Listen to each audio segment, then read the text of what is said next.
rakyat akan dimulai pada 14 Juli 2025. Jelang libur sekolah, Damri beri diskon hingga 20%. Kapolri lakukan groundbreaking 24 SPPG di Jateng. Pendaki berhasil ditemukan di jurang 600 meter. Pelajar SMA asal Bogor jadi juara MMA di Brasil.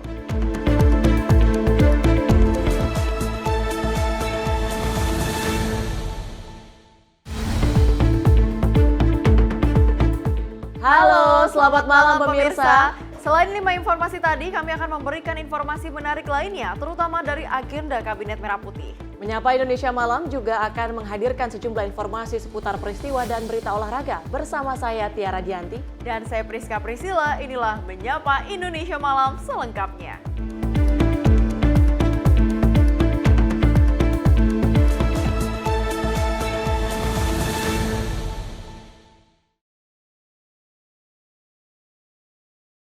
Kita awali dengan informasi pertama. Lembaga Ketahanan Nasional akan menggelar Jakarta Geopolitical Forum 2025 yang akan membahas terkait hilirisasi di sektor energi. Jakarta Geopolitical Forum 2025 diharapkan dapat menghasilkan rekomendasi strategis di tengah situasi geopolitik global saat ini.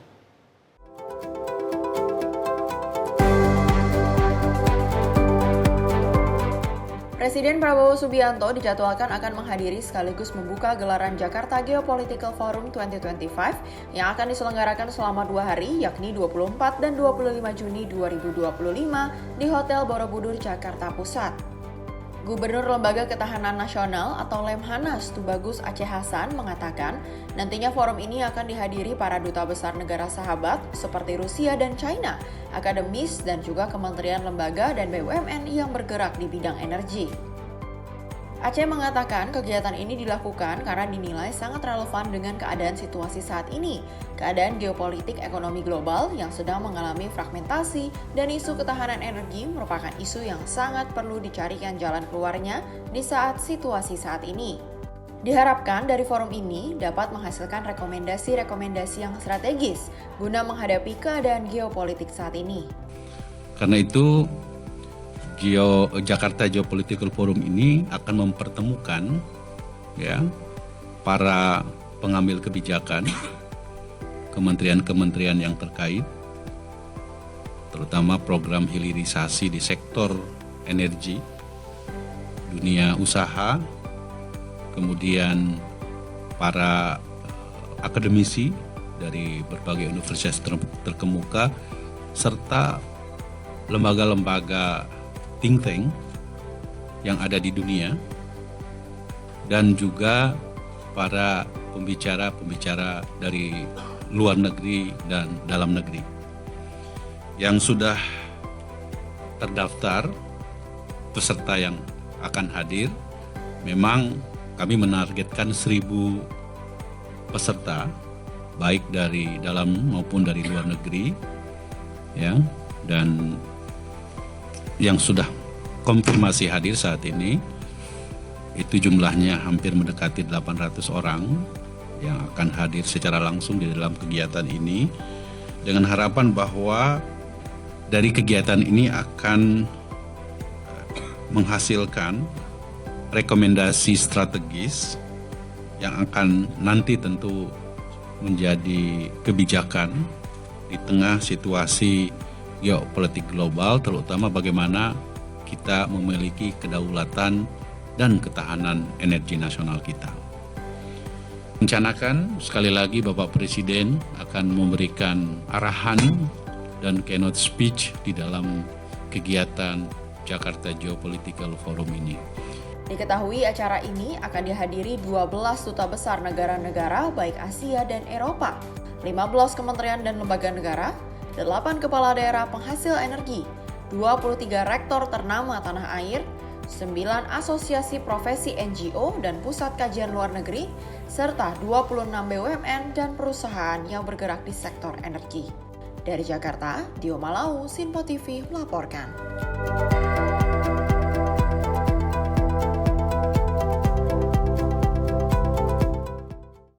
Kita Kita ke agenda Wakil Presiden Gibran Rakabuming Raka yang meninjau langsung kebun kopi Kalisat Jampit, sekaligus berdialog dengan para petani kopi setempat untuk menyerap aspirasi mereka. Kunjungan ini menegaskan komitmen pemerintah dalam meningkatkan kesejahteraan sektor pertanian, khususnya komoditas kopi.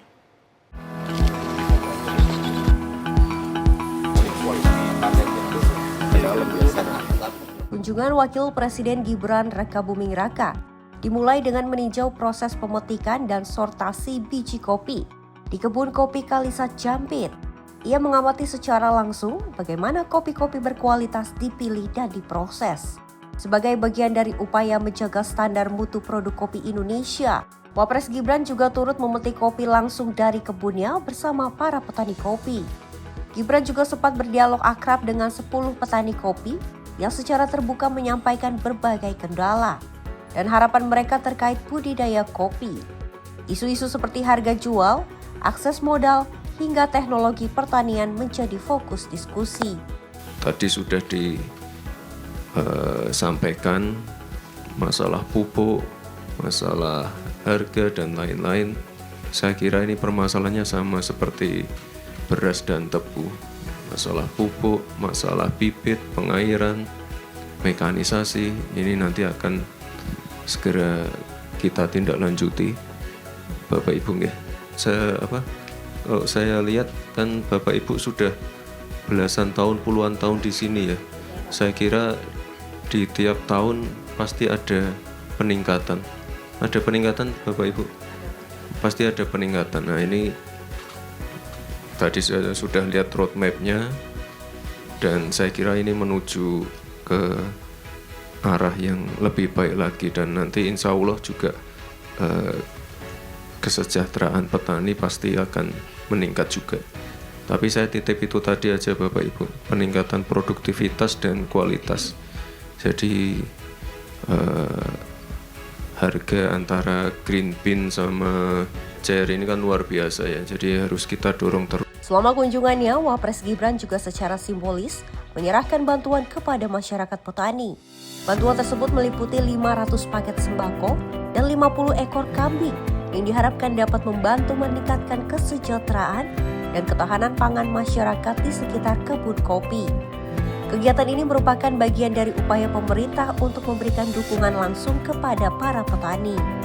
Pada kesempatan yang sama, Direktur Utama PT PN 4 Palmco turut menjelaskan program penting yaitu Project Management Office atau PMO Kopi Nusantara kepada Wakil Presiden. Program ini bertujuan untuk mengembalikan kejayaan kopi Jawa sebagai salah satu kopi terbaik dunia dan secara khusus meningkatkan kesejahteraan para petani kopi lokal. Inisiatif ini diharapkan mampu memberikan dampak positif jangka panjang bagi industri kopi Indonesia. Tim redaksi Simpo TV melaporkan.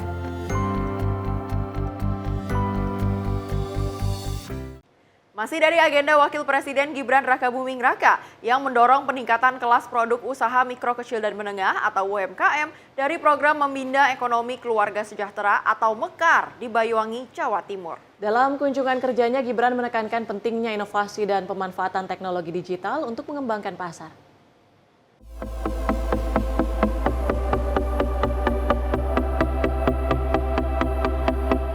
Selain bertemu langsung dengan para pelaku UMKM di lapangan RTH Maron, Banyuwangi, Wakil Presiden Gibran Rakabuming Raka juga memberikan apresiasi tinggi terhadap semangat dan kedisiplinan para ibu pelaku usaha.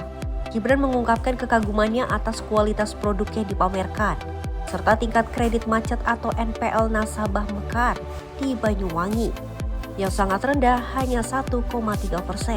Angka ini menunjukkan bahwa para pelaku UMKM di daerah ini sangat bertanggung jawab dalam pengelolaan pinjaman.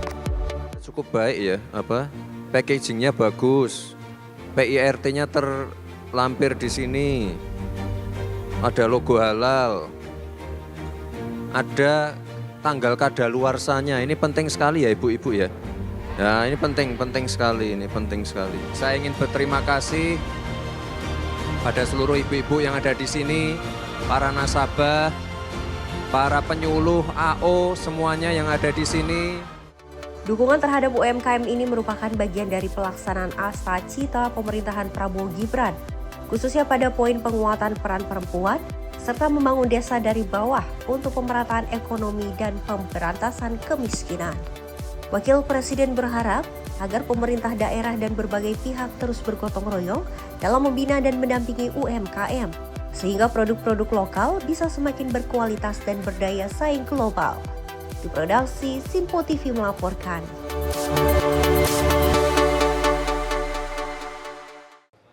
Kita ke Menteri Sosial Saifullah Yusuf yang menyatakan bahwa program Sekolah Rakyat tahun ini siap dilaksanakan pada 100 titik dengan kapasitas lebih dari 9.700 keluarga penerima manfaat atau KPM. Ia menargetkan tahap pertama akan dimulai dengan masa orientasi pada 14 Juli 2025.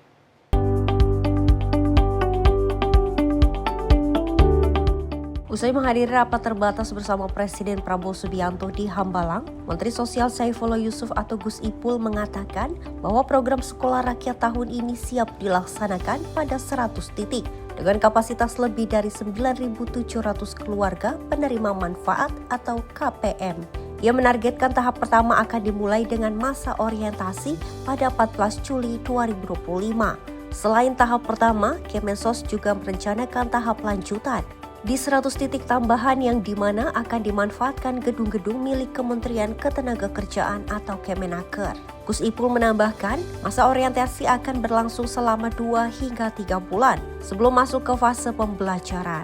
Proses belajar mengajar akan dimulai sambil berjalan sesuai kesiapan di lapangan. Tadi lapor kepada Presiden tentang penyelenggaraan Sekolah Rakyat tahun ini, di mana 100 titik dengan kapasitas 9.700 lebih siswa itu sudah siap dilaksanakan.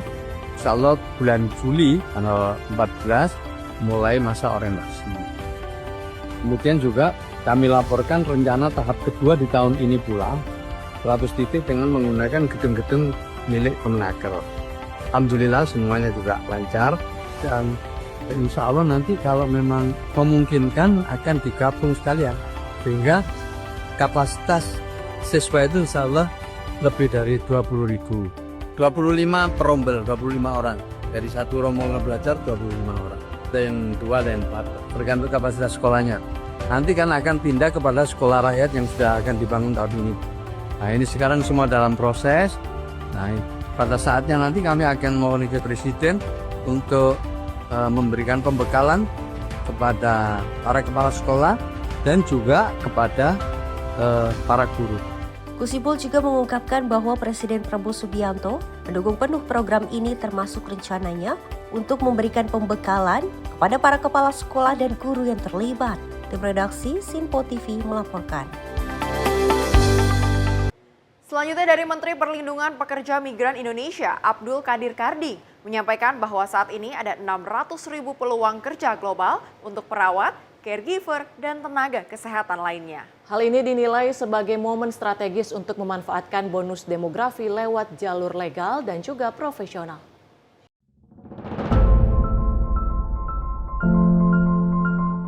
Hal ini disampaikan Menteri Perlindungan Pekerja Migran Indonesia Abdul Qadir Karding pada kuliah umum di Politeknik Kesehatan Kemenkes Jakarta pada 24 Juni 2025. Kuliah umum tersebut mengangkat tema menapak karir global, peluang, tantangan, dan strategi sukses tenaga kesehatan di luar negeri. Menteri Karding menyampaikan bahwa saat ini ada 600.000 peluang kerja global untuk perawat, caregiver, dan tenaga kesehatan lainnya. Lebih dari sekedar penempatan kerja, hal ini dinilai sebagai investasi SDM. Bekerja ke luar negeri harus dimaknai sebagai transfer of skill and knowledge agar saat kembali, pekerja membawa nilai tambah bagi bangsa. Kita ini sedang yang disebut bonus demografi. Oleh karena itu salah satu cara terbaik untuk menyerap tenaga kerja yang ada di Indonesia adalah isilah 600.000 khusus nurse itu dengan baik. Yang penting Anda berangkat sesuai dengan mekanisme yang ada, punya paspor, punya izin, punya visa kerja, punya sertifikasi, aman. Pemerintah mendorong pembentukan Migrant Care Center di berbagai daerah sebagai pusat pelatihan, sertifikasi, informasi, dan dokumen disiapkan secara terintegritas. Tim redaksi Simpo TV melaporkan. Pemirsa, kabar baik bagi para penerima bantuan subsidi upah atau BSU 2025. Pemerintah memastikan tidak ada potongan dalam penyaluran bantuan tersebut. Pekerja akan menerima penuh dana sebesar Rp600.000 sesuai alokasi. BSU tahun 2025 diberikan sebesar Rp300.000 per bulan. Menteri Ketenagakerjaan Yasserli menegaskan bahwa bantuan BSU disalurkan secara utuh. Jumlah yang diterima pekerja sama persis dengan yang dialokasikan oleh Kementerian Keuangan untuk program tersebut. BSU diberikan sebesar Rp300.000 untuk bulan Juni dan Juli yang disalurkan sekaligus. Dengan demikian, setiap pekerja buruh menerima bantuan sebesar Rp600.000. Pemerintah telah menyiapkan total anggaran sebesar 10,72 triliun dari APBN 2025. Bantuan ini ditujukan kepada sekitar 17,3 juta pekerja yang tersebar di seluruh Indonesia. Yasserli menekankan bahwa penyaluran bantuan dilakukan dengan prinsip transparansi dan akuntabilitas. Oleh sebab itu, proses verifikasi dan validasi data calon penerima dilakukan secara hati-hati dan menyeluruh. BSU tahun 2025 diberikan sebesar Rp300.000 per bulan per pekerja atau buruh yang diberikan untuk 2 bulan dan dibayarkan sekaligus, sehingga total yang akan diterima oleh per pekerja per buruh sebesar Rp600.000. Adapun persyaratan penerima BSU adalah warga negara Indonesia yang dibuktikan dengan kepemilikan NIK. 2. Peserta aktif program jaminan sosial ketenagakerjaan pada BPJS Ketenagakerjaan dengan status keaktifan sampai dengan April 2025. Kementerian Ketenagakerjaan saat ini juga sedang melakukan verifikasi lanjutan untuk penyaluran BSU tahap kedua. Data dari BPJS Ketenagakerjaan telah mencatat sebanyak 4.535.422 calon penerima yang akan diproses dalam tahap berikutnya. Tim redaksi Sinpo TV melaporkan. Selanjutnya dari Menteri Koordinator Bidang Infrastruktur dan Pembangunan Kewilayahan, Agus Harimurti Yudhoyono, terbang ke kota Brasilia, Brasil untuk menghadiri sekaligus menjadi pembicara dalam BRICS Urbanization Forum. Forum bergengsi ini menjadi ajang dialog internasional tingkat tinggi yang membahas tantangan serta solusi konkret terkait urbanisasi berkelanjutan di negara-negara anggota BRICS.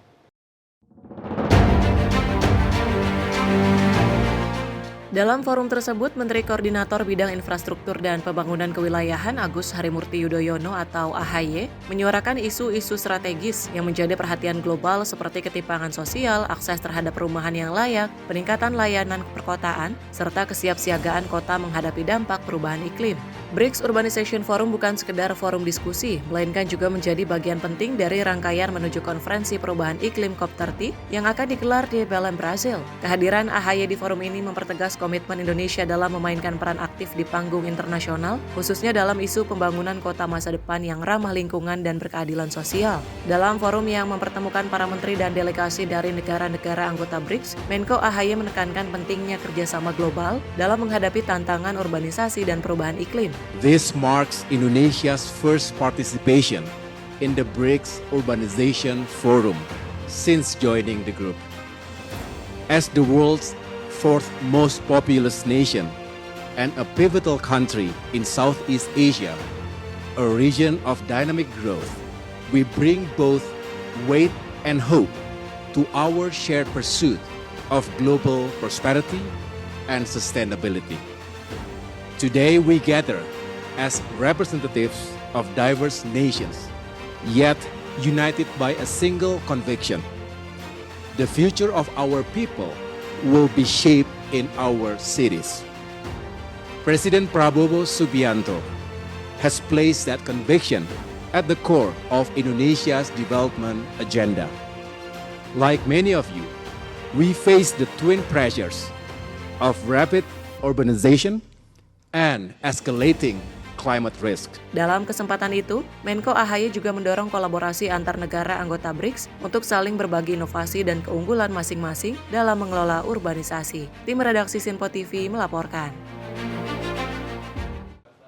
Pemirsa, Menteri Koordinator Bidang Pangan Zulkifli Hasan melakukan kunjungan kerja ke Koperasi Desa Merah Putih Ceria Sembako di Cileunyi Wetan, Kabupaten Bandung, Jawa Barat pada Selasa 24 Juni.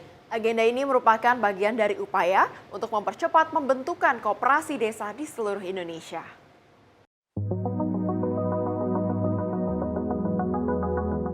Kunjungan ini merupakan tindak lanjut dari rapat terbatas yang dipimpin Presiden Prabowo di Hambalang, Bogor pada Senin 23 Juni lalu. Dalam pertemuan tersebut, Ketua Satgas Pembentukan Kopdes Merah Putih ini menargetkan penyelesaian pembentukan seluruh Kopdes dalam waktu 1,5 bulan. Melihat secara langsung operasional Kopdes Merah Putih Ceria Sembako, Zulhas pun menilai sistem operasional koperasi tersebut telah berjalan dengan baik. Zulhas menambahkan, Kopdes Merah Putih Ceria Sembako di Cileunyi Wetan telah menyediakan berbagai kebutuhan pokok masyarakat, mulai dari beras, sembako harian, hingga tabung gas LPG tersedia di koperasi ini.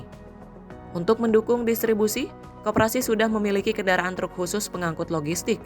Selain menjual sembako, koperasi ini juga memberikan layanan pengiriman yang cukup beragam. Masyarakat dapat mengirim surat, dokumen, barang, dan paket melalui koperasi. Bahkan layanan belanja online marketplace juga tersedia untuk memudahkan warga setempat. Ketua Umum PAN ini menyatakan bahwa jika kebutuhan distribusi meningkat, koperasi dapat memanfaatkan dana pinjaman untuk membeli kendaraan tambahan. Tegasnya, kunjungan ini sebagai bentuk semangat pemerintah dalam memperkuat koperasi desa sebagai tulang punggung distribusi pangan yang murah, merata, dan berdaulat. Tim redaksi Sinpo TV melaporkan. Selanjutnya, usai berhasil dievakuasi dari kawasan Iran ke Azerbaijan, 11 warga negara Indonesia tiba di tanah air melalui Bandara Soekarno-Hatta, Tangerang dengan menggunakan penerbangan komersial Turkish Airlines dari Istanbul, Turki. Meskipun demikian, 18 WNI dalam gelombang pertama masih belum kembali ke Indonesia, buntut penutupan ruang udara di sejumlah negara Timur Tengah. Pemerintah berhasil memulangkan 11 warga negara Indonesia yang sebelumnya berhasil dari Iran melalui perbatasan dengan Azerbaijan beberapa waktu lalu. Direktur Jenderal Protokol dan Konsuler Kementerian Luar Negeri mengungkapkan, gelombang pertama pemulangan yang semula 29 menjadi 11 orang. Adapun 18 orang lainnya masih dalam tahap menunggu, dikarenakan kebijakan penutupan ruang udara internasional di sejumlah negara Timur Tengah. Para WNI yang berhasil dipulangkan ke Indonesia ini relatif didominasi oleh kaum pelajar di beberapa kota negara Iran. Usai tiba di tanah air, para WNI ini akan diarahkan ke kantor penghubung provinsi agar dapat tiba ke daerah asal masing-masing. Nantinya sebagian WNI yang belum pulang ke tanah air pada gelombang pertama masih dalam tahap menunggu kebijakan dari layanan penerbangan setempat. Sama halnya terhadap kepulangan gelombang kedua dan ketiga. Alhamdulillah tadi kurang lebih pukul 17.35 ya, dari 97 orang yang sudah kita evakuasi, 11 orang ya sudah tiba di Jakarta ya. Mereka berasal dari 2 provinsi ya, Provinsi Jawa Timur dan Provinsi Kalimantan Timur ya. Alhamdulillah mereka dalam keadaan sehat, meskipun kita tahu perjalanan yang ditempuh oleh saudara-saudara kita sangat panjang ya. Sejak tanggal 20 yang lalu mereka sudah kita keluarkan dari Iran. Beberapa hari mereka menunggu di Baku ya, untuk menunggu penjadwalan penerbangan ke Jakarta, ke Indonesia. Dan teman-teman seperti pahami ya, sejak serangan konflik terjadi, khususnya pada saat Amerika Serikat juga melakukan serangan terhadap 3 fasilitas nuklir di Iran. Kita menerima informasi dari berbagai media dan juga laporan dari perwakilan kita di kawasan Timur Tengah, khususnya di kawasan Teluk, bahwa sudah terjadi tadi malam ya beberapa gangguan penerbangan, disrupsi terhadap penerbangan internasional. Dari Tangerang, Max, juru kamera Azizul Hakim, tim liputan Sinpo TV. Menteri Pariwisata sosialisasikan surat edaran libur sekolah 2025. Selengkapnya usai jeda, tetaplah bersama kami di Menyapa Indonesia Malam.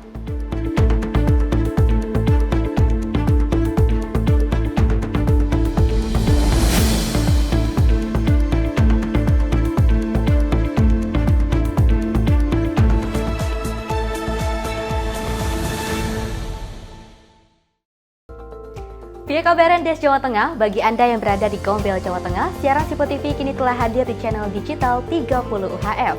Segera scan ulang televisi digital Anda agar Anda bisa menikmati berbagai program menarik dari Simpo TV. Simpo TV, referensi berita politik masa kini.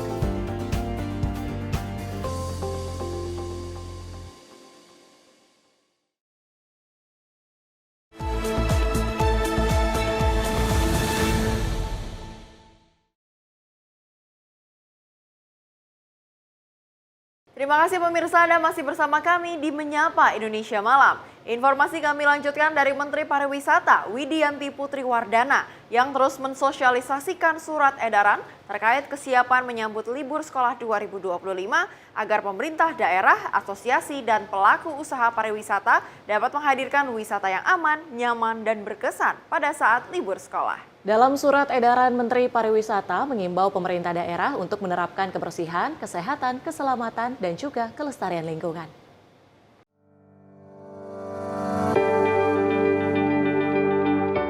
Menteri Pariwisata dalam rapat koordinasi libur sekolah 2025 yang diselenggarakan oleh Kementerian Dalam Negeri secara virtual pada Senin, 23 Juni 2025, menjelaskan bahwa periode libur sekolah atau libur kenaikan kelas merupakan salah satu momen utama peningkatan mobilitas masyarakat dan aktivitas ekonomi sektor pariwisata. Namun, intensitas pergerakan ini juga disertai dengan potensi risiko yang menuntut antisipasi yang matang dari pemerintah pusat, daerah, maupun pengelola destinasi, baik dari aspek keselamatan, antisipasi bencana alam, hingga kedisiplinan pengunjung. Dalam SE ini, Menteri Pariwisata mengimbau pemerintah daerah untuk menerapkan cleanliness, health, safety, and environmental sustainability atau kebersihan, kesehatan, keselamatan, dan kelestarian lingkungan. Melalui surat edaran Menteri Pariwisata tentang penyelenggaraan kegiatan wisata yang aman, nyaman, dan menyenangkan saat libur sekolah 2025, kami mengimbau seluruh pengelola daya tarik wisata, pelaku usaha pariwisata, dan pemerintah daerah untuk mengambil langkah strategis guna menjamin pelayanan prima serta keamanan dan kenyamanan wisatawan. Kami berharap surat edaran beserta modul yang kami sertakan sebagai lampiran dapat menjadi rujukan operasional di masing-masing daerah, agar kesiapan destinasi dapat terjaga secara optimal. Sosialisasi hari ini kami minta untuk menjadi langkah strategis membangun kesadaran bersama akan pentingnya penerapan standar keselamatan dan kenyamanan di setiap destinasi wisata, yang tentunya membutuhkan dukungan penuh dari pemerintah daerah, terutama Dinas Pariwisata di seluruh tingkatan dan pihak terkait lainnya sesuai tugas dan kewenangannya.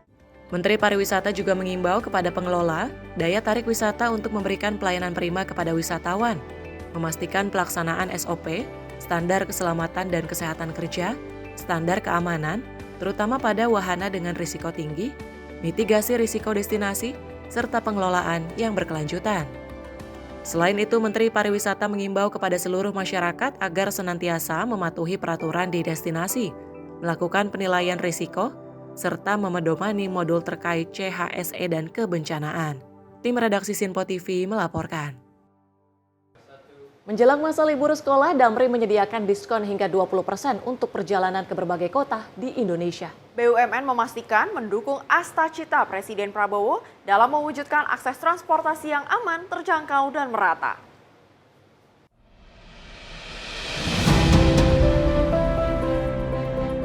Menjelang masa libur sekolah, Damri memberikan kemudahan pengalaman perjalanan terjangkau, aman dan nyaman kepada masyarakat. Dalam hal ini, Damri menyediakan diskon hingga 20% untuk perjalanan ke berbagai kota di Indonesia.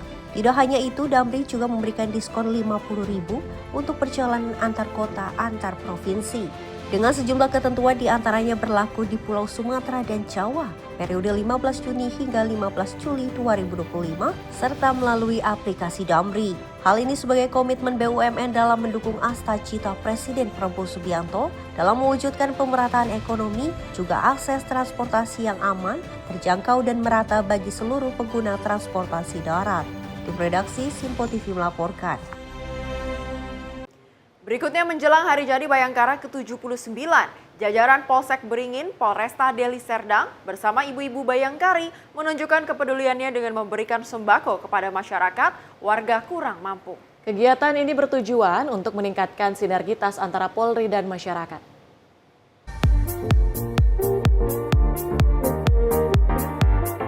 Pemberian sembako dalam rangka menyambut Hari Jadi Bayangkara atau Polri ke-79 diserahkan langsung oleh Kapolsek Beringin, Ibtu Muhammad Hafiz Ansari, didampingi Ketua Bayangkari Beringin Enda Hafiz, serta para kanit dan personil. Pemberian sembako selanjutnya akan diberikan kepada masyarakat di setiap desa di Wilkum Beringin melalui Babin Kamtibnas masing-masing desa. Kegiatan ini diharapkan dapat bermanfaat bagi masyarakat serta dapat meningkatkan sinergitas antara Polri dan masyarakat untuk menciptakan Kamtibnas yang aman, nyaman, dan juga kondusif. Tim redaksi Simpo TV melaporkan. Kita ke informasi lainnya, Wakil Presiden Republik Indonesia Gibran Rakabuming Raka melakukan kunjungan kerja ke Pasar Rogo Jampi, Banyuwangi, Jawa Timur pada Selasa 24 Juni 2025. Kunjungan ini menjadi bagian dari upaya pemerintah dalam memastikan stabilitas harga kebutuhan pokok dan mendorong penguatan usaha mikro, kecil, dan menengah atau UMKM di pasar tradisional.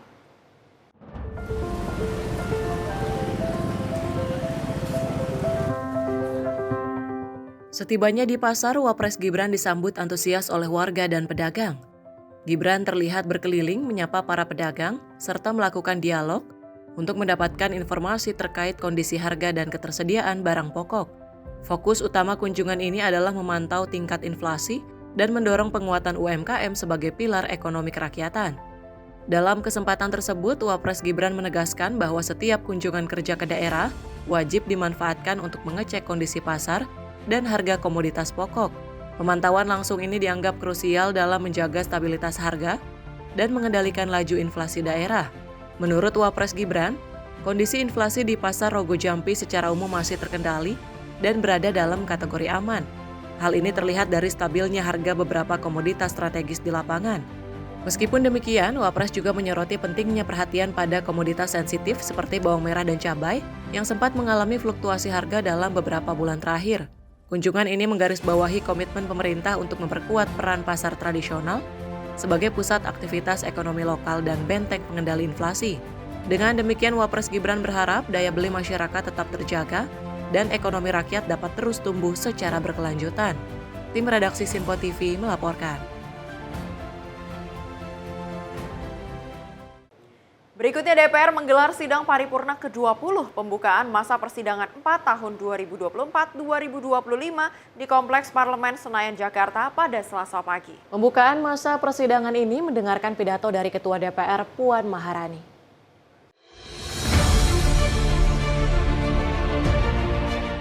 Para anggota pejabat parlemen telah menjalani masa reses atau kembali ke dapil masing-masing selama 1 bulan. Dalam hal ini, usai dilakukannya masa reses, anggota legislatif menggelar sidang paripurna ke-20, pembukaan masa persidangan 4 tahun 2024 hingga 2025 di Kompleks Parlemen Senayan, Jakarta. Wakil Ketua DPR Dasko, Cucun Ahmad Syamsurijal, Saan Mustofa, dan Adis Kadir, serta 365 anggota DPR yang menghadiri sidang paripurna DPR RI ke-20 pembukaan masa persidangan 4. Paripurna tersebut beragendakan mendengarkan pidato dari Ketua DPR Puan Maharani yang mengapresiasi kinerja pemerintah. Dewan yang kami hormati, sesuai dengan hasil keputusan rapat konsultasi pengganti rapat BAMUS DPR RI antara pimpinan DPR dan pimpinan fraksi-fraksi tanggal 26 Mei 2025. Acara rapat paripurna hari ini adalah pidato Ketua DPR RI pada pembukaan masa persidangan 4 tahun sidang 2024-2025. Sekarang kami akan menanyakan kepada sidang Dewan yang terhormat, apakah acara rapat tersebut dapat disetujui? Terima kasih. Yang terhormat para anggota Dewan, sidang Dewan yang kami hormati, marilah kita memasuki acara tunggal rapat paripurna Dewan hari ini, yaitu pidato Ketua DPR RI pada pembukaan masa persidangan 4 tahun sidang 2024-2025. Untuk itu, izinkan saya membacakan pidato Ketua DPR RI pada pembukaan masa persidangan 4 tahun sidang 2024-2025 dari atas podium. Dari Jakarta, Fahrizal Ahmad Amin, Simpo TV melaporkan. Selain itu, Ketua DPR Puan Maharani juga mengapresiasi kinerja pemerintahan Prabowo Subianto yang responsif dalam menangani berbagai permasalahan tambang di Raja Ampat dan sengketa 4 pulau Provinsi Aceh dengan Sumatera Utara. DPR RI menilai langkah tersebut tepat dengan penanganan yang cepat dan akuntabel.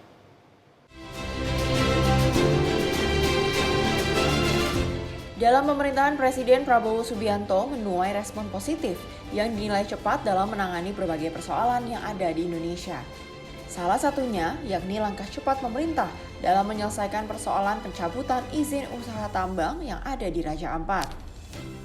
Selain itu, Prabowo juga turut mengambil alih dalam menentukan kepemilikan 4 pulau sengketa yang diperebutkan Provinsi Aceh dan Sumatera Utara. Langkah tersebut mendapat apresiasi dari Ketua DPR Puan Maharani yang menyebut kinerja pemerintah yang cepat, tepat, dan akuntabel menyelesaikan persoalan. Puan mengatakan, tindakan itu menunjukkan bahwa negara hadir untuk memberikan hal yang bermanfaat kepada masyarakat Indonesia. DPR RI memberikan apresiasi atas kebijakan pemerintahan Presiden Prabowo Subianto yang responsif dalam mengambil tindakan untuk mengatasi permasalahan pertambangan di Raja Ampat dan permasalahan sengketa 4 pulau antara Provinsi Aceh dan Sumatera Utara sehingga tidak berlarut-larut. Kehadiran negara yang ditunjukkan dengan tindakan pemerintah yang cepat, tepat, dan akuntabel, transparan, dan bermanfaat bagi rakyat banyak selalu menjadi harapan rakyat dan kita semua. Dari Jakarta, Suliandri, Ahmad Amin, Tim Liputan Sinpo TV melaporkan.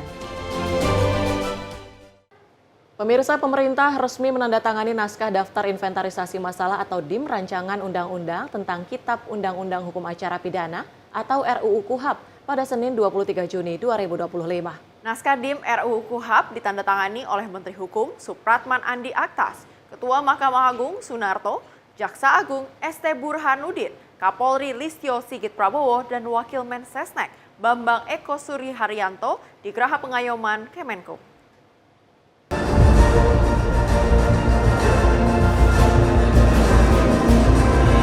Menteri Hukum Supratman Andi Aktas melakukan penandatanganan daftar inventarisasi masalah RUU KUHAP bersama dengan Wamensesnek, Jaksa Agung, Ketua Mahkamah Agung, dan Kapolri. Supratman menyebutkan KUHAP atau Undang-Undang Nomor 8 Tahun 1981 yang dikenal sebagai karya agung berhasil menggantikan hukum acara pidana pada zaman kolonial. Namun dengan diundangkannya Undang-Undang Nomor 1 Tahun 2023, Supratman menyatakan hukum acara pidana nasional perlu disesuaikan agar relevan dengan kondisi hukum saat ini. Supratman menyampaikan melalui koordinasi antar lembaga termasuk Mahkamah Agung, Kejaksaan Agung, Kepolisian, dan juga Sekretariat Negara, pemerintah berhasil menyusun daftar inventarisasi masalah secara bersama-sama. Hal ini menunjukkan komitmen Presiden untuk membangun pemerintahan yang kompak dengan menghasilkan produk hukum yang menjunjung tinggi pelindungan hak asasi manusia. Ini sebuah peristiwa penting karena sejak kita memiliki hukum acara sejak zaman HIL, kemudian Undang-Undang Nomor 8 Tahun 1981,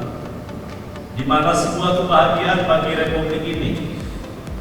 Selalu kita dengungkan bahwa KUHAP, yakni Undang-Undang Nomor 8 Tahun 1981, dulu disebut sebagai karya agung. Kenapa disebut sebagai sebuah karya agung?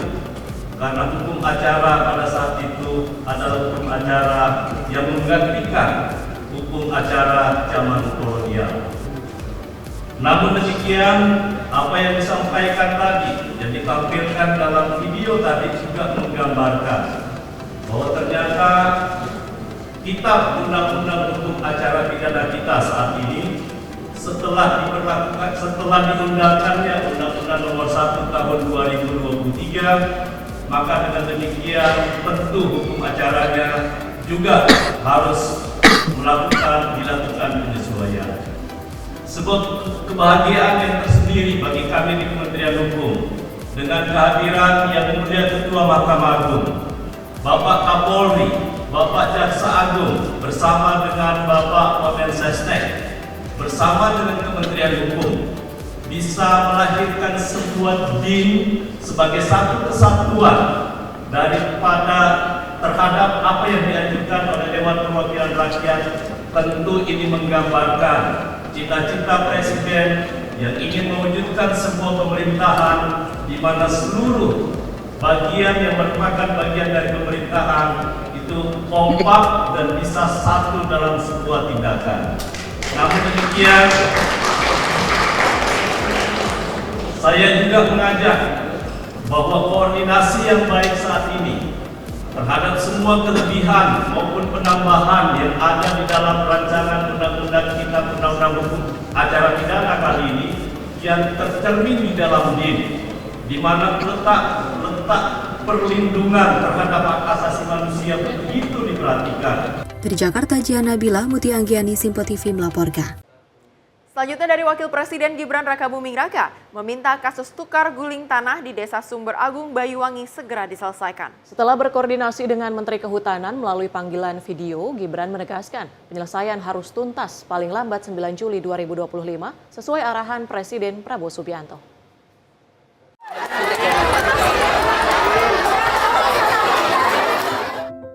Wakil Presiden Gibran Rakabuming Raka meminta Menteri Kehutanan Raja Juli Antoni untuk segera menuntaskan kasus tukar guling tanah yang telah berlangsung hampir 2 dekade di Desa Sumber Agung, Kecamatan Pesanggaran, Banyuwangi, Jawa Timur.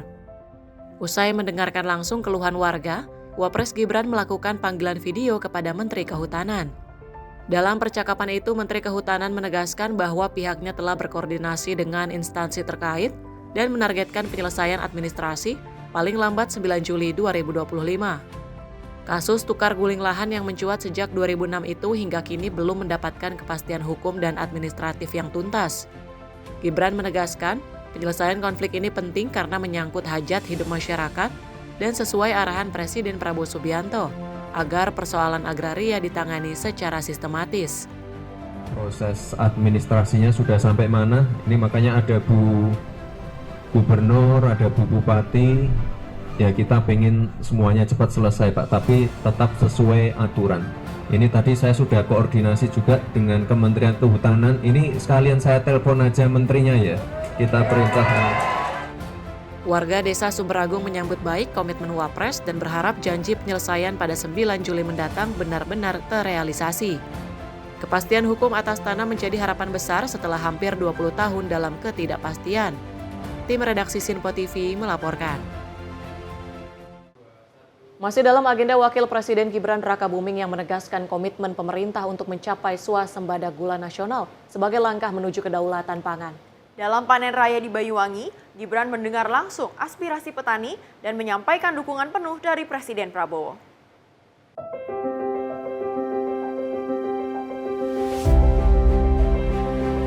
Wakil Presiden Gibran Rakabuming Raka menegaskan komitmen pemerintah untuk mewujudkan swasembada gula nasional sebagai bagian dari upaya besar mewujudkan kedaulatan pangan Indonesia. Hal itu disampaikan Gibran saat meninjau kegiatan panen raya dan tanam tebu perdana di Kebun Tebu Jolondoro, Banyuwangi, Jawa Timur pada Senin 23 Juni 2025. Dalam kesempatan tersebut, Gibran berdialog dengan para petani secara luring dan juga daring yang datang dari berbagai wilayah di Indonesia yang mendengar langsung tantangan yang dihadapi saat musim panen. Gibran menekankan target swasembada gula harus dikejar secara serius dan juga konsisten. Terlebih, ini merupakan bagian dari fokus utama pemerintahan Presiden Prabowo Subianto. Saya kira tadi untuk masalah pupuk, bibit, ini dari pemerintah pasti komit untuk membantu para petani. Dari Pak Presiden pasti backup penuh. Targetnya kan tahun depan insya Allah nanti hasilnya bisa seperti beras. Harganya baik, swasembada pangan ini benar-benar menjadi fokus utama. Kita usahakan yang terbaik untuk Bapak Ibu semua. Di setiap ratas pasti selalu disampaikan Pak Presiden. Masukan-masukannya akan segera kami tindak lanjuti. Wakil Presiden juga menyaksikan penyerahan bantuan secara simbolis kepada petani, berupa pompa air irigasi senilai 15 juta rupiah per petani, kredit usaha rakyat rata-rata 100 juta rupiah per petani, serta bibit tebu 100 ton per hektar per petani. Turut mendampingi Wapres dalam kegiatan ini, Menteri Pertanian Andi Amran Sulaiman, Wakil Menteri BUMN Aminuddin Ma'ruf, Gubernur Jawa Timur Hafifah Indar Parawansa, Bupati Banyuwangi, serta Direktur Utama Holding Perkebunan Nusantara PTPN 3. Tim redaksi Simpo TV melaporkan. Upacara peringatan HUT ke-498 Jakarta. Selengkapnya, usai jeda berikut ini, tetaplah bersama kami di Menyapa Indonesia Malam.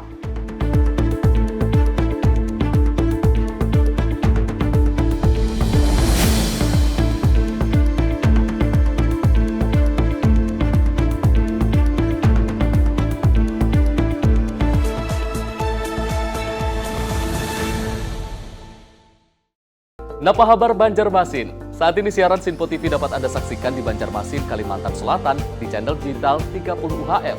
Segera scan ulang saluran digital televisi Anda untuk memastikan Anda dapat menikmati program-program terbaru di Sinpo TV. Sinpo TV, referensi berita politik masa kini.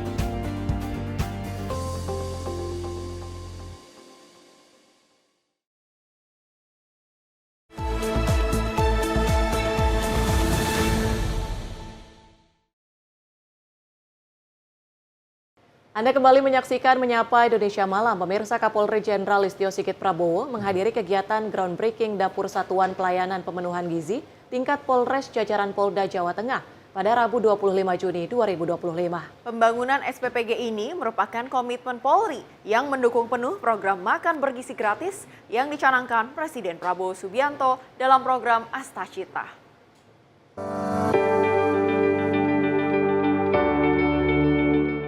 Pembangunan dapur SPPG untuk mendukung program makan bergizi gratis pemerintahan Presiden Prabowo Subianto. Selain di Solo, ada 23 lokasi SPPG lainnya yang akan dibangun dan dilaksanakan groundbreaking di wilayah hukum Polda Jawa Tengah. Kapolri Jenderal Listio Sigit Prabowo mengatakan 24 SPPG Jateng ini ditargetkan dapat rampung dalam kurun waktu sekitar 3 bulan. Puluhan SPPG ini nantinya bisa memberikan manfaat sebanyak 90.717 orang dengan adanya percepatan serta kolaborasi seluruh pihak sehingga program makan bergizi gratis akan berjalan maksimal. Sehingga Astacita dari Presiden Prabowo Subianto dalam rangka mempersiapkan kualitas sumber daya manusia menghadapi Indonesia Emas 2045 dapat terwujud dengan baik dan optimal.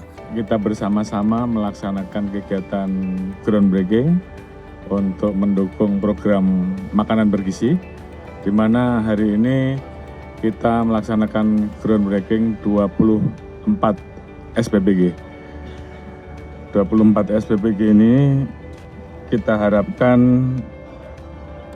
bisa diselesaikan dalam waktu kurang lebih 3 bulan dan bisa memberikan manfaat pada 90.717.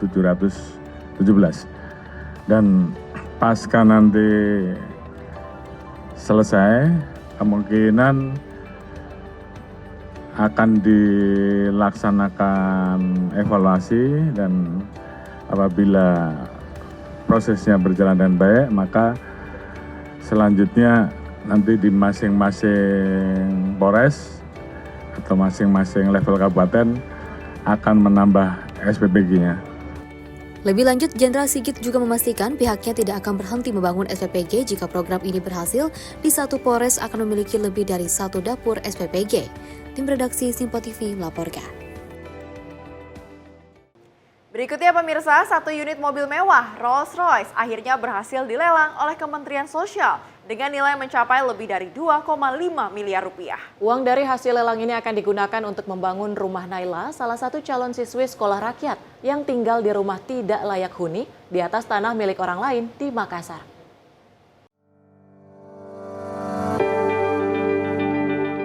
Satu unit mobil mewah Rolls-Royce akhirnya berhasil dilelang oleh Kementerian Sosial dengan nilai mencapai 2,5 miliar rupiah. Hal ini disampaikan oleh Menteri Sosial Saifullah Yusuf atau Gus Ipul yang melakukan penyerahan mobil kepada salah satu pengusaha pupuk dari Sidoarjo, yaitu Koirul Umam Musofa, di Gedung Konvensi Taman Makam Pahlawan Nasional, Kemensos, Jakarta Selatan pada Selasa 24 Juni 2025. Proses lelang sebenarnya sudah dilakukan sebanyak 2 kali, yaitu pada tahun 2019 dan 2020, namun belum berhasil terjual. Baru pada tahun ini mobil Rolls-Royce berhasil terjual melalui proses lelang yang dilakukan dengan Kantor Pelayanan Kekayaan Negara dan Lelang atau KPKNL. Gus Ipul menyampaikan rasa syukurnya atas keberhasilan proses ini. Sebab uang dari hasil lelang mobil ini akan digunakan untuk membangun rumah Naila, seorang calon siswi sekolah rakyat, yang secara khusus sempat disebut oleh Presiden Prabowo Subianto dalam sebuah acara karena keluarga Naila tinggal di rumah tidak layak huni di atas tanah milik orang lain di Makassar. Selain untuk membangun rumah Naila, uang hasil lelang tersebut akan digunakan untuk membangun rumah bagi para keluarga miskin ekstrim lainnya di Makassar dan pemberdayaan masyarakat di lingkungan rumah tersebut. Pemerintah Kota Makassar juga telah berkomitmen untuk menyediakan lahan bagi 19 rumah lainnya yang akan dibangun oleh Kemensos.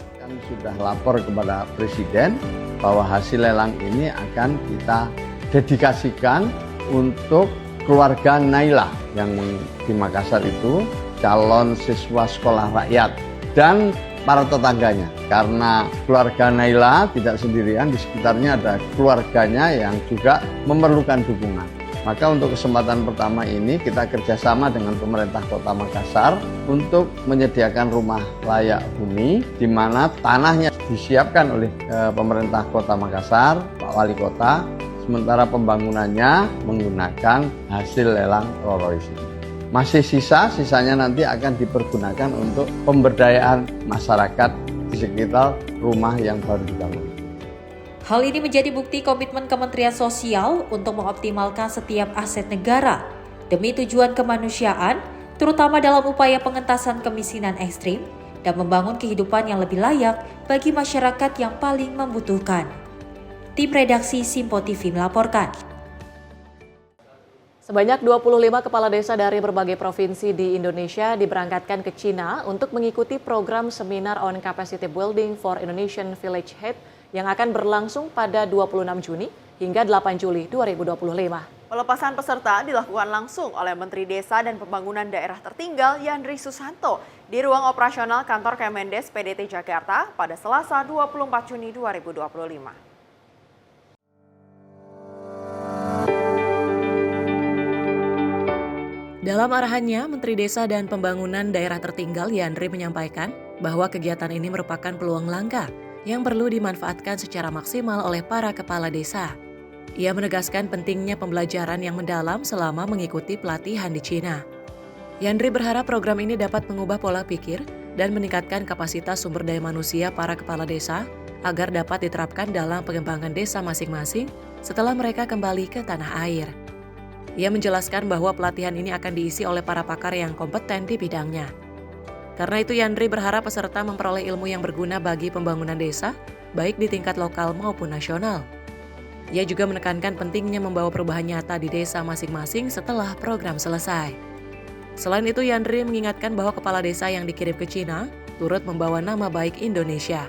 Oleh karena itu ia berharap para peserta mampu menjaga kewibawaan bangsa selama berada di luar negeri. Program ini merupakan hasil kerjasama antara Kedutaan Besar Republik Rakyat Cina di Indonesia dan Kementerian Desa dan Pembangunan Daerah Tertinggal. Tujuannya adalah untuk meningkatkan pengetahuan serta mendorong inovasi para kepala desa dalam menjalankan program pembangunan dan pemberdayaan masyarakat di tingkat desa. Tim redaksi Simpo TV melaporkan. Berikutnya dari Wakil Gubernur DKI Jakarta, Rano Karno, membuka serta menghadiri acara Bazar Jakarta Kita 2025 di Cibis Park, Jakarta Selatan, Rabu 25 Juni 2025. Dalam kegiatan ini, Rano Karno menyampaikan semangat kebersamaan dalam merayakan HUT Jakarta serta fokus pemerintah provinsi dalam menyongsong HUT Kemerdekaan RI dan HUT Jakarta ke-500 pada tahun 2027.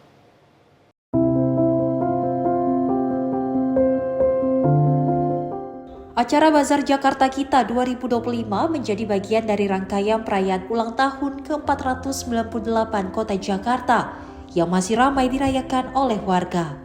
Wakil Gubernur DKI Jakarta Rano Karno menyambut baik semangat masyarakat meski perayaan HUT Jakarta memiliki batas waktu hingga akhir bulan Juni. Rano menyampaikan bahwa Pemprov DKI Jakarta saat ini tengah bersiap menyambut peringatan HUT Kemerdekaan RI ke-80 yang dinilai jauh lebih besar, sekaligus menjadi pembelajaran menuju HUT Jakarta ke-500 pada tahun 2027. Selain itu, Rano juga menegaskan komitmen Pemprov Jakarta dalam mendorong perda tentang lembaga adat masyarakat Betawi yang menjadi soku guru identitas budaya di Jakarta. Ulang tahun Jakarta ini terus dirayakan oleh masyarakat, itu yang membuat kita semangat ya. Walaupun tentu pasti ada batas waktu, tapi Pak Ku bilang mungkin akhir bulan ini, kalaupun keramaian itu selesai, dia akan selesai. Sementara Jakarta sedang fokus menyambut HUT RI yang 17 Agustus. Ini kegiatan yang jauh lebih besar daripada ulang tahun Jakarta. Tapi artinya kita sedang belajar untuk mempersiapkan 2027 yang 500 tahun. Inilah latihan kita semua. Dari Jakarta, Jihan Nabila, Rona Bayu, Simpo TV melaporkan. Masih dari Wakil Gubernur DKI Jakarta Rano Karno yang menyampaikan kebijakan diskon sebesar 50% untuk tempat hiburan malam di Jakarta. Kebijakan ini merupakan bentuk apresiasi pemerintah provinsi kepada wajib pajak yang telah berkontribusi aktif dalam membayar pajak daerah.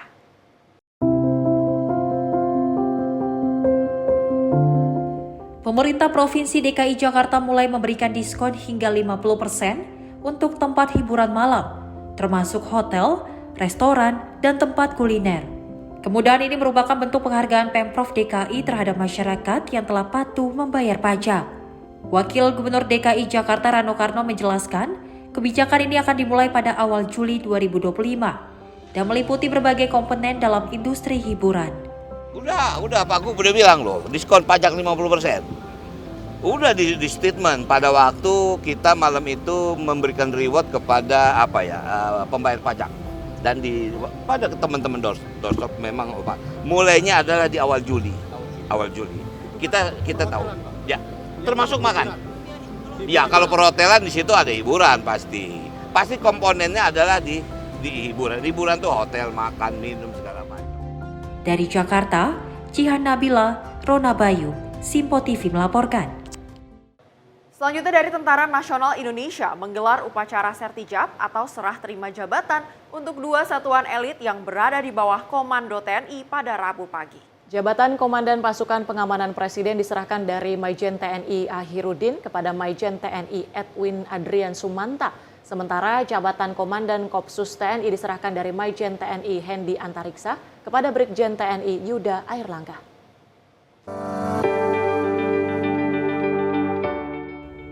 Dalam upacara yang berlangsung hikmat di Markas Besar TNI Cilangkap, Jakarta Timur, dilakukan penandatanganan berita acara dan penyerahan tongkat komando sebagai simbol resmi pergantian pimpinan. Jabatan Komandan Pasukan Pengamanan Presiden dan Pas Pampres diserahkan dari Maijen TNI Akirudin kepada Maijen TNI Edwin Adrian Sumanta.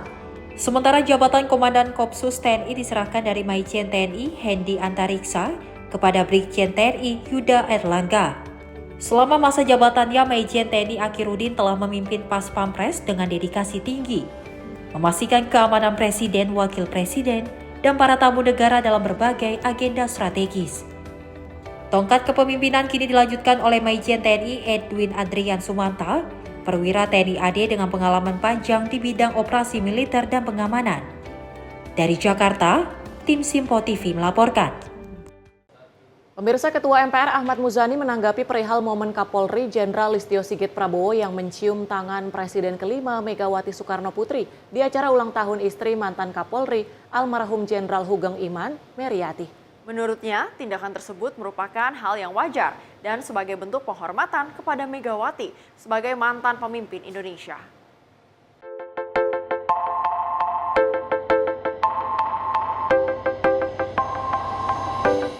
Sejumlah pejabat menyambangi kediaman istri mantan Kapolri almarhum Purnawirawan Hugeng Iman, Meriati Ruslani, di kawasan Depok, Jawa Barat pada Senin lalu. Kedatangan para pejabat ini dalam rangka bersilaturahmi sekaligus menghadiri acara ulang tahun ke-100 Meriati. Pada momen tersebut tampak terlihat suasana hangat pada saat Kapolri Jenderal Listio Sigit Prabowo yang mencium tangan Presiden kelima Megawati Soekarno Putri. Hal itu menuai respon positif tak terkecuali dari Ketua MPR Ahmad Muzani yang mengatakan tindakan Kapolri mencerminkan penghormatan dari yang lebih muda ke yang tua. Muzani menyebut bahwa dirinya ketika bertemu Megawati akan melakukan hal yang sama dengan mencium tangannya.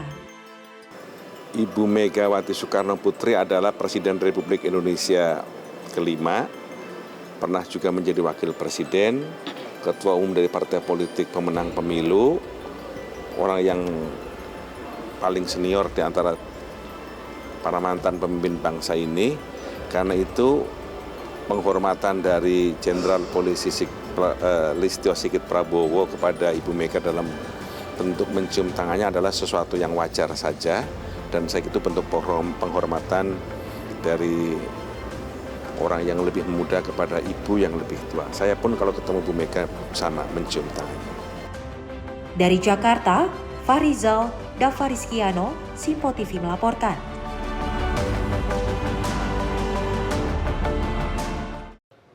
Berikutnya Sebelumnya, Menteri Perlindungan Pekerja Migran Indonesia atau P2MI Abdul Qadir Karding menyampaikan duka cita mendalam atas meninggalnya seorang pekerja migran Indonesia. Diketahui jenazah merupakan pekerja migran Indonesia non-prosedural yang dipulangkan ke Indonesia karena menderita stroke saat bekerja di Malaysia.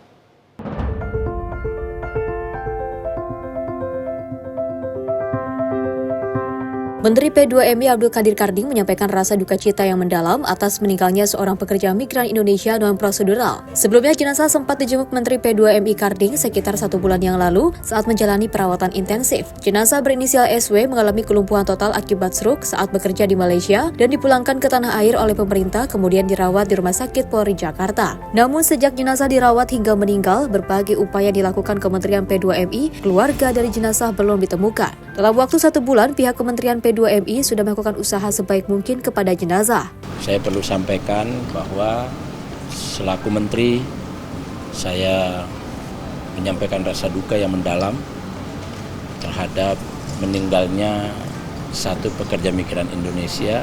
Saya juga sudah berkoordinasi dengan Kementerian Sosial untuk perawatannya jangka panjang. Jadi kita sudah melakukan mitigasi. Tapi sekali lagi upaya kita menyelamatkan nyawa beliau ternyata hanya sampai di sini, dan saya minta tolong ini supaya dimakamkan secara baik. Saya ingin menyampaikan bahwa kita ingin memastikan bahwa kehadiran Kementerian P2MI dari awal sampai ujung kita hadir untuk kepentingan pelindungan pekerja migran Indonesia. Menteri Karding meminta untuk memakamkan jenazah secara layak sebagai bentuk penghormatan. Beliau juga turut mendoakan agar jenazah mendapatkan tempat terbaik di sisi Tuhan. Dari Jakarta, Konita Putri, Rona Bayu, Simpo TV melaporkan. Pemirsa, Kepala Badan Pengawas Obat dan Makanan atau BPOM melakukan penandatanganan nota kesepahaman dengan 7 mitra strategis BPOM. Penandatanganan MOU tersebut dilakukan sebagai upaya dalam mendukung terwujudnya Asta Cita Presiden Prabowo Subianto.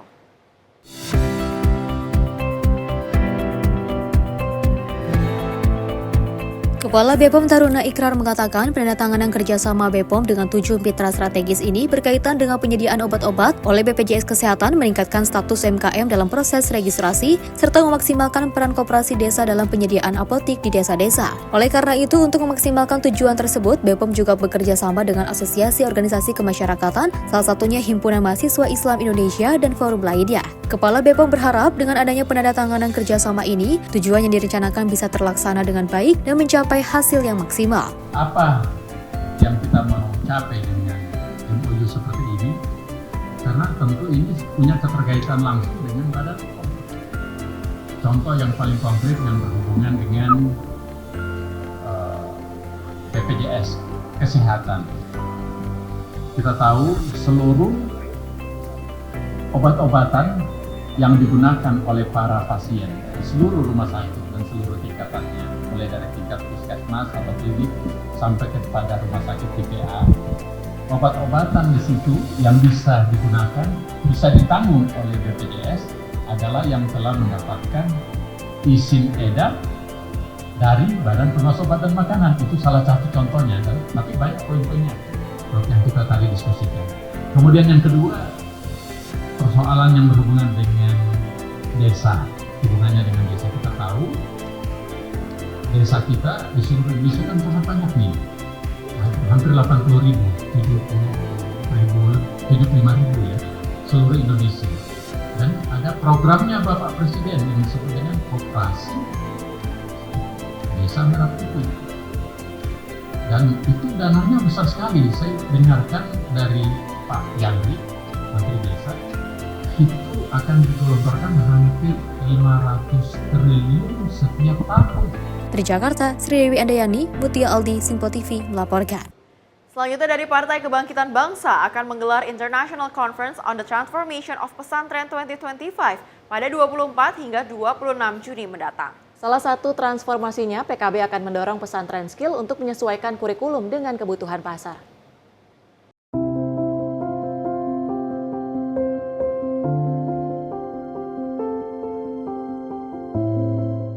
Pesantren skill menjadi salah satu solusi yang ditawarkan oleh Partai Kebangkitan Bangsa untuk menyelesaikan persoalan lapangan kerja di Indonesia. Hal ini akan menjadi pilot project dengan menyusun kurikulum yang sesuai dengan permintaan pasar. Ketua Umum PKB Muhaimin Iskandar menyatakan penyusunan kurikulum juga akan melibatkan konsultan dari industri, termasuk pembuatan modul oleh perusahaan yang bergerak di bidang teknologi dan berkantor pusat di Tiongkok, yakni Huawei. Juga kita akan membangun pilot project sekolah-sekolah skill, pesantren-pesantren skill yang memanfaatkan keterbatasan fasilitas, tetapi kita membuat kurikulum sesuai dengan kebutuhan pasar. Itu juga kita akan lakukan. Akan dibantu banyak konsultan dari industri, termasuk yang siap membantu membuat modul atau metode penyerapan skill ini adalah Huawei. Sebelum masuk pada upaya link and match dengan perusahaan, Sekretaris Dewan Syuro PKB Saifullah Maksum juga menambahkan, diperlukan perubahan paradigma pada pengasuh pesantren untuk mendorong ikhtiar dengan memetakan perencanaan jenjang karir bagi para santri. Sebab paradigma yang diadopsi sekarang masih pada pengertian bahwa rezeki sudah diatur. Link and match-kan lulusan pesantren ke dunia kerja itu, kita masih harus menyelesaikan satu garapan besar tentang paradigma sejumlah pengasuh pesantren. Yang namanya masa depan santri itu pangeran yang nanggung lah itulah. Masa depan kamu anak-anak itu kalau masih berkembang itu yang harus kita selesaikan, bagaimana mendudukkan pengertian Tuhan sudah mengatur rezeki orang, tapi tetap ikhtiarnya inilah. Ikhtiar itu yang kita coba sampai kepada para kiai bahwa perlu kita mappingan, kalau kita rencanakan bahwa tanpa ikhtiar kita nanti santri itu juga tidak menjadi apa-apa dalam pengertian yang dibutuhkan sekarang ini. Itu pekerjaan berat kami. Tolong doakan ini harus kita selesaikan dulu paradigma para kiai tentang masa depan itu pengeran yang ngatur itu. Kalau itu ya repot nanti kita. Konferensi Internasional Transformasi Pesantren akan digelar di Jakarta pada tanggal 24 hingga 26 Juni 2025. Konferensi yang mengundang 300 pesantren ini akan dihadiri Menteri Agama Nasaruddin Umar hingga Menteri Pendidikan Dasar dan Menengah Abdul Muti. Dari Jakarta, Dioma Lau, Sinpo TV melaporkan. Kapal tanker terbakar di Batam. Informasi selengkapnya usai jeda. Tetaplah bersama kami di Menyapa Indonesia Malam.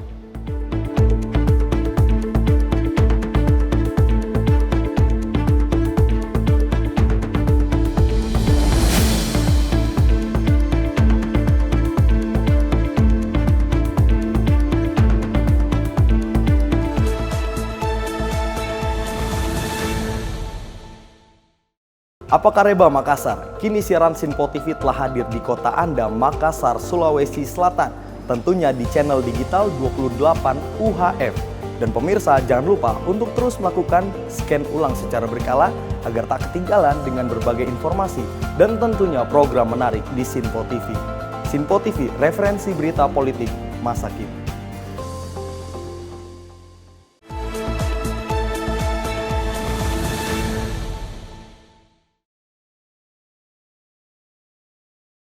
Terima kasih pemirsa, Anda masih bersama kami di Menyapa Indonesia Malam. Informasi berikutnya dari Tim SAR Gabungan mencapai lokasi WNA asal Brazil yang jatuh di Gunung Rinjani pada kedalaman jurang 600 meter. Korban ditemukan dalam kondisi tewas pada Selasa malam 24 Juni 2025.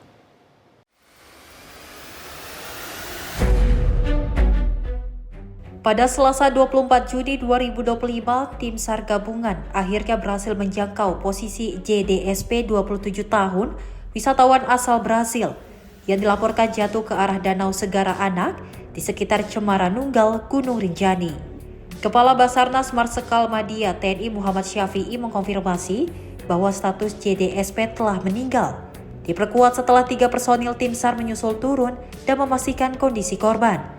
Jenazah kemudian langsung dibungkus untuk persiapan evakuasi. Sebanyak 7 personil melakukan flying camp atau menginap di sekitar lokasi, dengan 3 orang di anchor point kedua di kedalaman 400 meter. Sedangkan 4 orang lainnya berada di samping korban kedalaman 600 meter.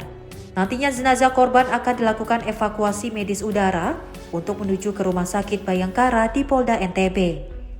Pada kesempatan ini, saya akan sampaikan perkembangan operasi SAR yang dilaksanakan oleh Badan SAR Nasional bersama tim SAR gabungan dalam operasi pencarian dan pertolongan terhadap pendaki atas nama Juliana DSPM, warga negara asing Brasil di Taman Nasional Gunung Rinjani. Pada hari ini, Selasa 24 Juni 2025, dapat saya sampaikan bahwa pada pukul 16.52 WITA, 7 orang rescuer yang diturunkan telah dapat menjangkau di kedalaman 400 meter. Pukul 18.00 WITA, 1 orang rescuer dari Basarnas atas nama Hafid Hasadi berhasil menjangkau korban pada kedalaman 600 meter yang kita sebut datum point, di mana sebelumnya kita perkirakan korban ada di posisi kedalaman 400 meter, dan ternyata setelah kita bisa menjangkau korban, ternyata ada pergeseran turun ke bawah lagi di kedalaman 600 meter. Selanjutnya dilakukan pemeriksaan terhadap korban dan tidak ditemukan adanya tanda-tanda kehidupan. Proses evakuasi ini mendapat perhatian serius dan akan dipantau terus oleh Kepala Basarnas Marsikal Madya TNI Muhammad Syafi'i. Dari Jakarta, tim redaksi Simpo TV melaporkan. Pemirsa, Kepala Badan Narkotika Nasional mengungkap modus operandi penyelundupan narkotika yang dilakukan kurir perempuan jaringan sindikat narkoba lintas wilayah. Kementerian Pemberdayaan Perempuan dan Perlindungan Anak pun menyoroti keprihatinan krusial terhadap permasalahan peran ibu rumah tangga dengan anak yang terjerumus kasus narkoba.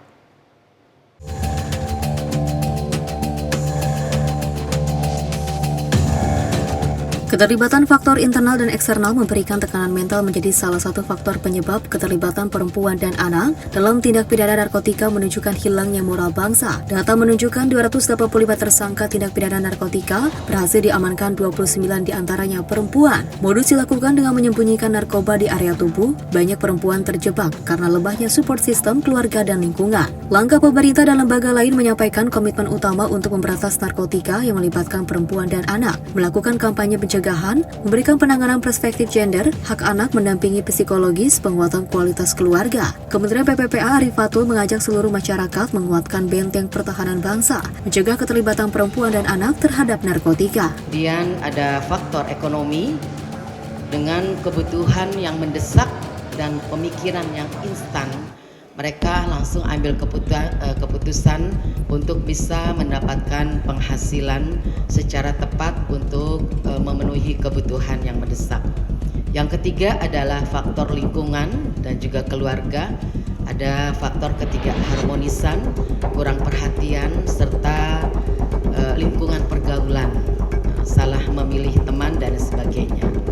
Komitmen kami dari Kementerian Pemberdayaan Perempuan dan Perlindungan Anak adalah koordinasi secara intensif dengan BNN dan kementerian lembaga terkait untuk memperkuat upaya pemberantasan narkotika, terutama yang melibatkan perempuan dan anak. Yang kedua, melakukan kampanye pencegahan secara masif kepada masyarakat, khususnya keluarga dan komunitas perempuan, agar tidak mudah terjebak dalam jerat sindikat narkoba.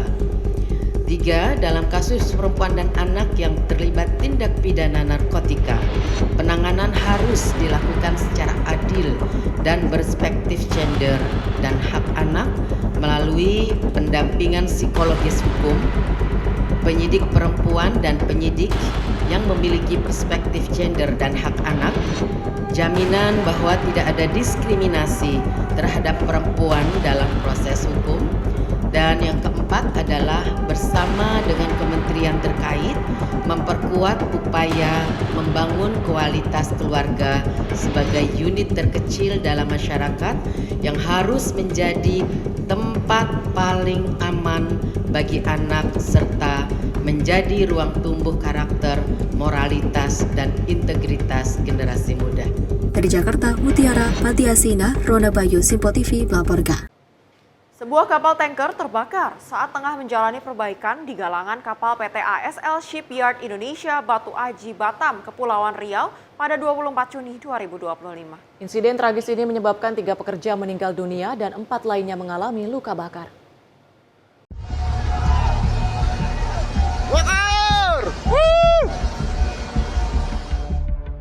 Kebakaran terjadi saat kapal sedang dalam proses docking atau perbaikan rutin.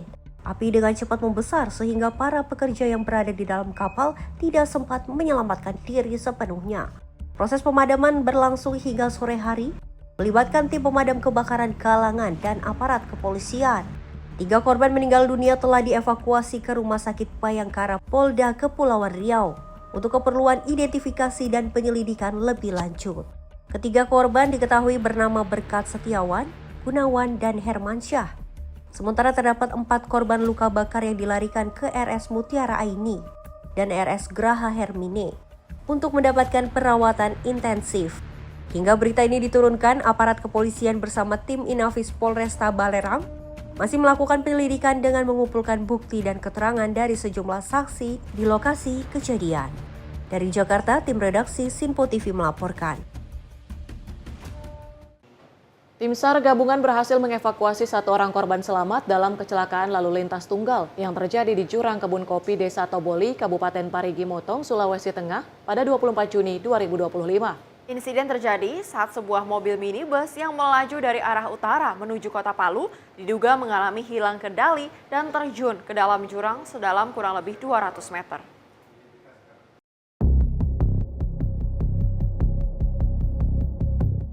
Informasi kejadian tersebut diterima oleh Posar Parigi pada sekitar pukul 7:37 waktu Indonesia bagian tengah.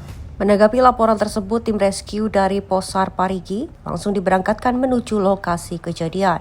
Medan yang terjal dan curam mengharuskan tim mengevakuasi metode vertical rescue dengan teknik lifting. Korban bernama Kasmat Larasa, 42 tahun, warga Taweli, berhasil dievakuasi dari kedalaman sekitar 110 meter dalam keadaan selamat, meskipun mengalami patah tulang pada kaki kiri.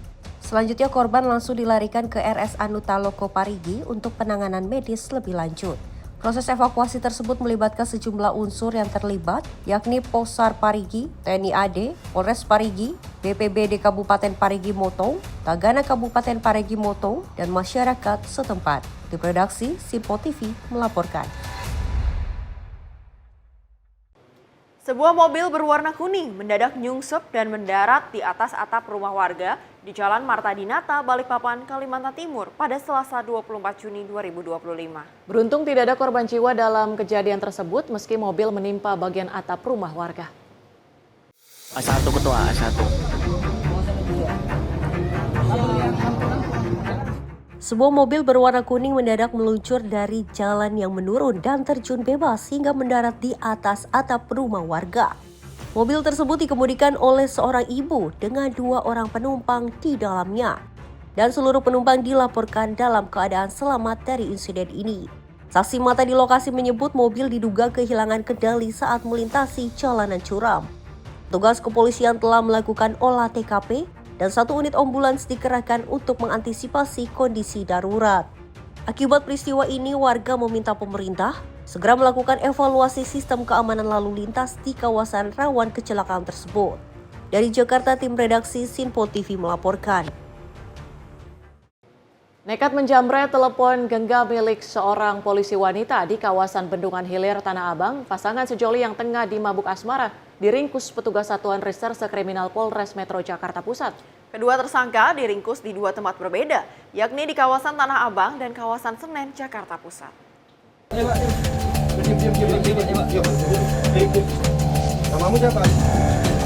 Petugas unit Kamnet Satreskrim Polres Metro Jakarta Pusat memburu pasangan sejoli pelaku penjamretan kambuhan. Sepeda motor pelaku yang terparkir di halaman belakang area pertokoan di kawasan Tanah Abang menjadi petunjuk petugas. Benar saja, di sudut teras pertokoan, petugas mendapati pelaku tengah tertidur lelap. Meski panik dan sempat meronta, namun pelaku tak mampu berkutik saat dibekuk paksa. Dari dalam tas pelaku didapati 2 buah ponsel yang diduga hasil kejahatan. Selain pelaku berinisial FR, petugas juga berhasil mengamankan kekasihnya berinisial DFN di kawasan Senen, Jakarta Pusat. Keduanya merupakan pasangan sejoli yang selama ini menjadi buruan petugas kepolisian karena nekat menjamret ponsel milik NH 21 tahun yang juga berprofesi sebagai polisi wanita. Korban yang bertugas di Polda Metro Jaya itu menjadi korban penjamretan di kawasan Bendungan Hilir, Tanah Abang 2 pekan lalu. Korban sedang memainkan handphone di tempat umum, di mana pelaku inisial FR dan DF naik sepeda motor berboncengan, kemudian merampas handphone korban. Lalu kedua pelaku melarikan diri.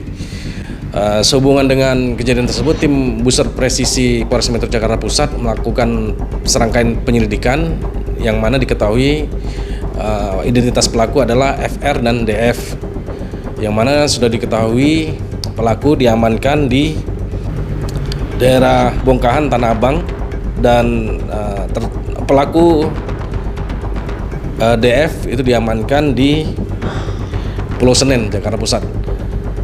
Kedua pelaku mengakui perbuatannya telah melakukan jambret handphone milik korban. Hasil keterangan pelaku telah melakukan 4 kali pencurian dengan modus jambret di wilayah hukum Polres Jakarta Pusat. Tersangka DFN mengaku nekat mengikuti jejak sang pacar menjambret lantaran tidak ingin terpisah, walau sesaat. Biasanya ponsel hasil perampasan dijual kedua pelaku kepada seorang penada dan uangnya digunakan untuk menginap di hotel dan makan sehari-hari. Akibat perbuatannya, pasangan kekasih yang tengah dimabuk asmara ini dijerat pasal 363 KUHP atau pencurian dengan pemberatan dengan ancaman hukuman 7 tahun penjara. Dari Jakarta, Dion Malau, Simpo TV melaporkan. Berikutnya, tim SAR gabungan berupaya melakukan pencarian terhadap seorang lansia berusia 60 tahun yang hilang di kawasan Gunung Kaki Gunung Salak di Taman Sari, Bogor. Korban tersesat dan terpisah dari rekan lainnya saat trekking pada Minggu pagi.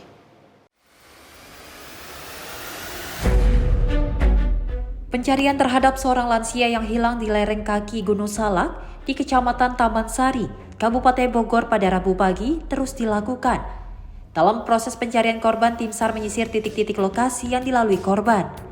Seorang lansia bernama Ayom 60 tahun hilang bersama satu orang temannya saat trekking di kawasan Gunung Halimum Salak sejak Minggu pagi. Namun korban tersesat dan terpisah dari rekan korban yang bernama Karyo yang juga sempat tersesat. Namun kini berhasil turun mengikuti paralon air demi jalan pulang. Ya, jadi memang dari warga desa Taman Sari sekitar hari kemarin itu mereka pukul 8 itu dia ingin mencari keringat, ingin olahraga bersama rekannya. Ada 2 orang yang mana memang setelah mereka sudah sampai titik tertentu, ketika sudah makan siang di kaki gunung, dia turun. Dia berniat turun, namun pada perjalanan pulang dia sempat berpisah. Untuk satu orang korban yang tersesat itu sudah selamat, sudah sampai rumahnya, namun masih satu lagi yang sampai saat ini masih dalam pencarian. Pencarian saat ini dari titik korban makan siang di atas itu sekitar radius pencarian 1,4 km, seperti itu. Dan untuk pembagian tim kita sudah bagi 4 tim atau kami sebut 4 seru. Itu diantaranya ada 3 seru melakukan pencarian melewati jalan setapak dan SAR. Juga ada seru 4 yaitu melakukan pantauan udara menggunakan drone thermal. Untuk saat ini pencarian kami karena di Gunung Hutan, ketika memang visibility-nya sudah 0, sudah tidak ada penerangan, ya kan, sudah atau cuaca buruk, biasanya kami lakukan pada sampai jam 5 sore. Dalam proses pencarian korban tersebut, tim SAR gabungan mengerahkan 70 orang dari Basarnas bersama BPBD Kabupaten Bogor dan TNI Polri hingga Damkar Kabupaten Bogor. Dari Bogor, Jawa Barat, Sultoni, tim kontributor Simpo TV melaporkan. Polresta Barelang Kepulauan Riau pada Senin 23 Juni 2025 menetapkan R, warga perumahan Bukit Golf Residence Kota Batam sebagai tersangka. Hal ini terkait kasus dugaan penganiayaan terhadap Intan yang bekerja sebagai asisten rumah tangga di rumah tersebut. Kasat Reskrim Polresta Barelang AKP Bitri Andrestian mengatakan selain R, pihaknya juga menetapkan M, rekan kerja Intan sebagai tersangka kedua. Adapun kronologi penganiayaan itu terjadi ketika korban Intan lupa menutup kandang anjing peliharaan pelaku, sehingga kedua anjing peliharaannya itu berkelahi dan salah satunya terluka. Atas kejadian itu tersangka R geram dan melakukan pemukulan terhadap Intan. Dari hasil penyidikan, R tidak sekali dua kali memukul Intan, tetapi sejak dia bekerja mulai Juni 2024, pemukulan itu terjadi. Adapun tersangka M mengaku diperintahkan majikannya untuk memukul Intan. Tidak hanya itu, majikan R memperlakukan Intan secara tidak manusiawi. Gaji 1 tahun belum dibayarkan, sebulan korban digaji hanya 1,8 juta rupiah, adanya pemotongan gaji setiap korban melakukan kesalahan. Korban juga pernah disuruh makan kotoran hewan. Setelah ditetapkan tersangka, penyidik langsung menahan kedua tersangka. Penyidik menyita sejumlah barang bukti seperti barang bukti 1 buah raket nyamuk listrik, 1 buah ember plastik warna orange, 1 buah serokan sampah warna biru. Menurut Debbie, kondisi korban Intan yang saat ini dirawat di RS Elizabeth Kota Batam mengalami luka berat, yakni luka lebam akibat penganiayaan yang dialaminya seperti di kepala, lengan kaki, dan badannya. Rekan sekalian, bahwa dari histori pekerjaan bahwa korban ini sudah bekerja dari bulan Juni 2024 ya, sampai dengan saat ini ya. Jadi rangkaian pemukulan itu terjadi sepanjang kurun waktu dia bekerja. Dari keterangan yang kami lakukan pemeriksaan bahwa memang ada dari keterangan korban pun ada demikian bahwa korban pernah diminta untuk makan kotoran binatang. Setiap ada kesalahan, ya, jadi korban ini setiap ada kesalahan, telat bangun, telat salah iris daging dan lain sebagainya, ada denda potongan, berapa gaji dan lain-lain, dan itu tercatat di buku. Ada dan buku sudah kita lakukan penyitaan, dosanya ada. Atas perbuatan tersangka dijerat pasal 44 ayat 2 Undang-Undang Nomor 23 Tahun 2004 tentang penghapusan kekerasan dalam rumah tangga, Jungto pasal 55 ayat 1 ke 1E dengan ancaman pidana 10 tahun penjara dan denda 30 juta rupiah. Tim redaksi Sinpo TV melaporkan. Berikutnya ada seorang mahasiswa yang akan diwisuda digerebek oleh Satuan Reserse Narkoba Polres Cimahi lantaran menjual ganja di kosan pelaku daerah Melong, Kota Cimahi, Jawa Barat. Pelaku menjual ganja di lingkungan kampus untuk biaya sehari-hari dan biaya kuliah.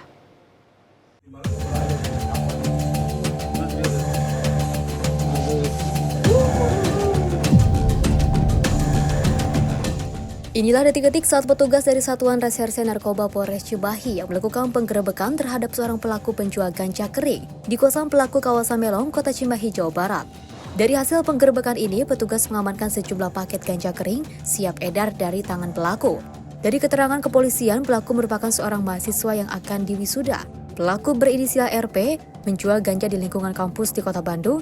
Dari hasil penjualannya digunakan untuk biaya sehari-hari dan biaya kuliah. Yang mana saudara MRP diamankan di daerah Melong atau Kota Cimahi terhadap kepemilikannya 685 gram ganja yang mana berdasarkan hasil pemeriksaan lebih lanjut baik terhadap keterangan tersangka maupun persesuaian dari keterangan saksi-saksi sekitar bahwa hasil dari penjualan tersebut digunakan untuk biaya kuliah yang mana saat ini tersangka tinggal menunggu wisuda di salah satu universitas di Kota Bandung yang saat ini juga masih dilakukan pengembangan oleh Sat Narkoba Polres Cimahi terhadap peredaran di universitas tersebut. Berdasarkan pengakuan dan berdasarkan keterangan 1 bulan ini dia diamankan dari sekarang itu melakukan pengedaran. Tapi tentunya masih kita dalami karena baik dari keterangan tersangka dan yang lainnya juga jelas penjualan ini digunakan untuk kebutuhan baik jajannya di kuliah ataupun untuk kebutuhan kuliah itu sendiri. Total ada 680 gram ganja kering siap edar yang diamankan petugas dari tangan pelaku. Kini pria berusia 23 tahun ini harus mendekam di sel jeruji Polres Cimahi dan menghapus impian untuk diwisuda di kampus ternama di Kota Bandung. Dari Kota Cimahi, melaporkan.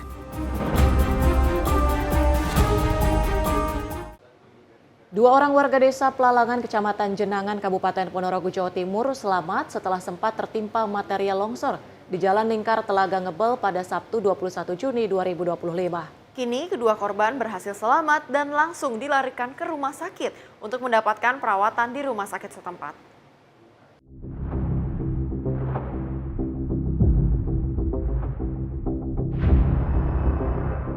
Peristiwa longsor batuan tebing tersebut terjadi akibat pelapukan batu alam yang tidak ditopang vegetasi pohon berakar kuat. Akibatnya, bongkahan batu berdiameter sekitar 1,5 meter meluncur bebas dan menutup akses jalan. Kedua korban sempat mengalami luka dan telah mendapat perawatan di rumah sakit setempat. Sementara itu, Badan Penanggulangan Bencana Daerah Ponorogo bersama relawan RAPI dan warga sekitar telah melakukan peninjauan dan kaji cepat di lokasi kejadian.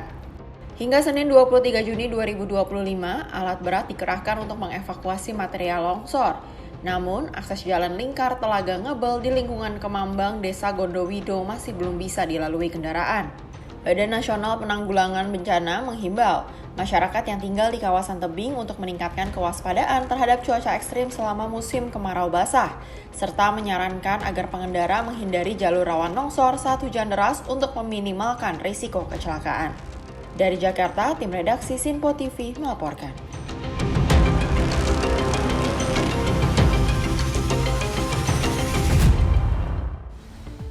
Informasi olahraga tadi sekaligus menutup jumpa kita di pertemuan kali ini. Saya Tiara Dianti mewakili seluruh kerabat kerja yang bertugas pamit undur diri. Terima kasih dan sampai jumpa.